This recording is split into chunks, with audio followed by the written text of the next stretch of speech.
안녕하세요. 오늘 제가 여러분께 꼭 전해드리고 싶은 이야기가 있어요. 그런데 먼저 구독 버튼과 좋아요 버튼 꼭 눌러주세요. 안 그러면 정말 중요한 정보들이 다 날아가 버려요. 알고리즘이 그렇거든요. 자, 그럼 이제 시작해 볼게요. 여러분, 혹시 주변에서 나이가 드셔도 정말 건강하고 활기차게 사시는 분들 보신 적 있으시죠? 아버님, 어머님도 그런 분들 알고 계실 거예요. 어떤 분들은 70대, 80대가 되어도 20대 못지않게 팔팔하시잖아요. 저는 항상 궁금했어요. 도대체 그분들의 비밀이 뭘까? 특별한 약을 드시는 건가?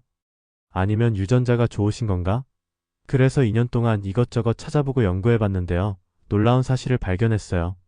사실 건강하게 오래 사시는 분들에게는 공통점이 있더라고요.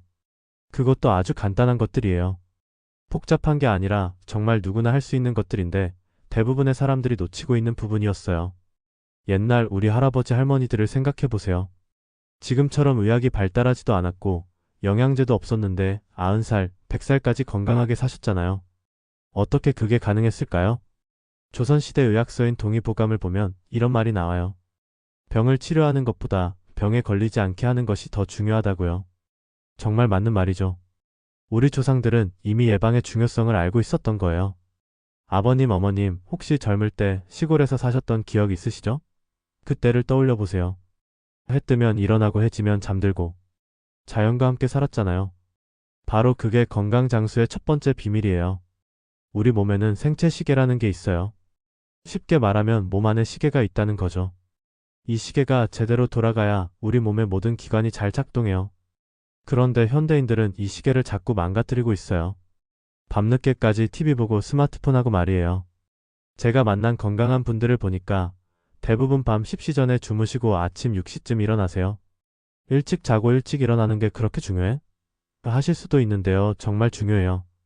우리 몸은 밤에 자면서 회복하고 재생하거든요. 특히 밤 10시부터 새벽 2시까지는 성장 호르몬이 나오는 시간이에요. 이 시간에 깊게 주무셔야 몸이 제대로 회복돼요. 나이가 들수록 더욱 중요하죠. 그런데 잠자는 것만 중요한 게 아니에요. 두 번째 비밀이 있어요. 바로 움직임이에요. 운동하라는 거야? 하실 텐데 꼭 헬스장 가서 무거운 걸 들어야 한다는 뜻이 아니에요. 저희 동네에 올해 78세 되신 김할머니가 계세요. 이분이 정말 건강하시거든요. 병원도 거의 안 가시고 약도 안 드세요. 그런데 이분의 일상을 보니까 매일 아침 30분씩 산책을 하세요. 그냥 천천히 걸으시는 거예요. 그게 뭐 대단한 거야? 하실 수도 있지만 걷기는 정말 완벽한 운동이에요. 심장도 튼튼하게 하고 뼈도 강하게 하고 혈압도 낮춰줘요. 무엇보다 관절에 무리가 안 가잖아요. 하버드 의과대학에서 20년 동안 연구한 결과를 보면 매일 30분씩 걷는 사람들이 그렇지 않은 사람들보다 심장병에 걸릴 확률이 40% 낮다고 해요. 정말 놀라운 수치죠? 아버님, 어머님 몸이 괜찮으시면 오늘부터라도 집 앞 한 바퀴 돌아보세요. 편한 신발 신고 말이에요. 처음에는 10분만 걸으셔도 돼요. 서서히 늘려가시면 되거든요. 그런데 여기서 중요한 게 있어요. 무리하시면 안 돼요. 우리 자녀들이 제일 걱정하는 게 아버님, 어머님께서 무리하시는 거거든요.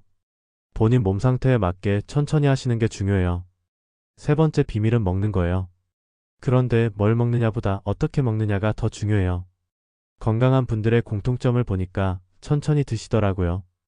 요즘 젊은 사람들은 빨리빨리 먹잖아요. 5분 만에 한 끼 때우고 그러는데 그러면 소화가 제대로 안 돼요. 우리 할머니들이 밥은 천천히 꼭꼭 씹어 먹어야 한다고 하셨던 말씀이 정말 맞는 거예요. 음식을 천천히 씹으면 침이 많이 나와요. 이 침에는 소화를 도와주는 효소가 들어있어요. 또 천천히 먹으면 포만감도 빨리 느끼게 되니까 과식도 안 하게 되죠. 그리고 또 하나 중요한 게 있어요. 건강한 분들은 대부분 집에서 만든 음식을 드세요. 밖에서 사 먹는 것보다는 집밥이 최고라는 걸 아시는 거죠. 특히 우리 전통 음식들이 정말 좋아요. 된장찌개, 김치찌개, 나물무침 이런 것들 말이에요. 이런 음식들에는 우리 몸에 좋은 유산균이 많이 들어있거든요. 김치만 봐도 그래요. 김치에 들어있는 유산균은 장 건강에 정말 좋아요. 장이 건강해야 면역력도 좋아지고 병에도 잘 안 걸려요. 외국 사람들이 김치를 슈퍼푸드라고 부르는 이유가 있는 거예요. 하지만 주의할 점도 있어요. 김치는 나트륨이 많이 들어있으니까 너무 많이 드시면 안 돼요.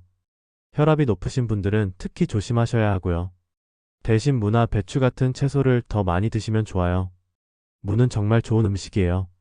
소화도 도와주고 기침에도 좋고 감기 예방에도 도움이 되거든요. 옛말에 물을 먹으면 의사가 필요 없다는 말이 있을 정도예요. 무랑 궁합이 좋은 음식은 생선이에요. 생선의 비린내도 잡아주고 소화도 도와주거든요. 반대로 무와 상극인 음식은 당근이에요. 당근의 비타민C를 파괴할 수 있으니까 함께 드시지 않는 게 좋아요. 네 번째 비밀은 스트레스 관리예요. 스트레스는 정말 만병의 근원이거든요. 스트레스를 받으면 우리 몸에서 코르티솔이라는 호르몬이 나와요.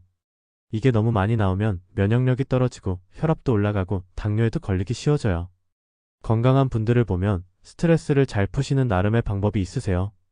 어떤 분은 텃밭 가꾸기를 하시고 어떤 분은 친구들과 수다 떨기를 좋아하시고요. 요즘은 실버 합창단도 많더라고요. 노래 부르는 것도 스트레스 해소에 정말 좋아요. 노래 부르면 엔돌핀이라는 기분 좋게 해주는 호르몬이 나와요. 그래서 기분도 좋아지고 스트레스도 풀리는 거예요. 다섯 번째 비밀은 사회적 관계예요. 사람은 혼자 살 수 없는 동물이잖아요. 가족, 친구들과의 관계가 건강에 정말 중요한 영향을 줘요. 외로움은 담배만큼이나 건강에 해롭다는 연구 결과가 있어요. 반대로 사회적 관계가 좋은 사람들은 수명이 50%더 길다고 해요. 정말 놀라운 수치죠? 그래서 아버님, 어머님들도 경로당이나 복지관 같은 곳에 나가서 사람들과 어울리시는 게 좋아요. 함께 웃고 이야기하고 취미생활도 하시고 말이에요. 요즘은 스마트폰으로 자녀들과 영상통화도 할 수 있잖아요.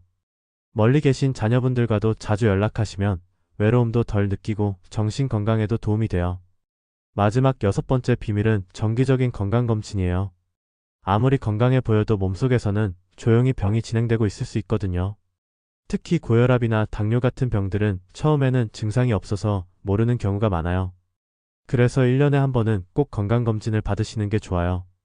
이상이 있으면 빨리 발견해서 치료하는 게 중요하거든요. 건강검진 받으러 가는 게 무서워요 라고 하시는 분들도 계시는데 무서워하지 마세요. 오히려 안 받는 게 더 무서운 거예요. 모르고 있다가 나중에 큰 병이 되면 그게 더 무서운 거잖아요. 자, 이제 정리해 볼게요. 건강하게 오래 사시는 분들의 공통점은 이런 거예요. 일찍 자고 일찍 일어나기, 매일 조금씩이라도 몸 움직이기, 천천히 꼭꼭 씹어서 집밥 드시기, 스트레스 잘 풀기, 사람들과 어울리기, 그리고 정기 건강검진 받기. 정말 간단하죠? 복잡하거나 비싼 것도 아니에요. 누구나 할 수 있는 것들이에요. 중요한 건 꾸준히 하는 거예요. 아버님, 어머님, 오늘부터라도 하나씩 실천해 보세요. 한 번에 다 하려고 하지 마시고 하나씩 천천히 습관을 만들어 가시면 돼요. 몸이 불편하시거나 지병이 있으시면 의사 선생님과 상의해서 본인에게 맞는 방법을 찾아보세요. 건강은 하루아침에 만들어지는 게 아니에요. 매일매일 조금씩 노력해야 하는 거거든요. 하지만 그 노력이 나중에는 정말 큰 보상으로 돌아와요. 여러분의 건강이 곧 우리 가족의 행복이거든요. 아버님, 어머님이 건강하셔야 우리도 안심하고 살 수 있어요. 오늘 영상이 도움이 되셨다면 구독과 좋아요, 그리고 알림 설정까지 부탁드려요. 여러분의 건강한 생활을 응원합니다.